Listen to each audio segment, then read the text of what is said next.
ہمارے دین میں خاص کر صرف علم کو اتنا بڑا درجہ نہیں دیا کہ بس علم حاصل کرو، علم حاصل کرو، علم حاصل کرو۔ علم حاصل تو بنو اسرائیل نے بھی کیا تھا، بلکہ ان کے علم کی شہادت تو اللہ تعالیٰ خود دیتا ہے۔ علماء بنی اسرائیل، علماء کا لفظ ان کے لیے استعمال کیا گیا، احبار کا لفظ ان کے لیے استعمال کیا۔ احبار کہتے ہیں حبر سے نکلا ہے، حبر کہتے ہیں انک کو، سیاہی کو۔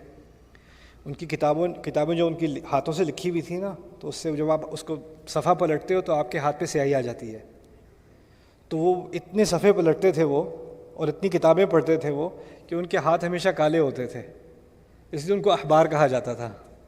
یعنی اپنی زندگیاں انہوں نے کاغذوں میں گزاری ہیں، صفحوں میں گزاری ہیں، اس لیے ان کو احبار کہا جاتا تھا۔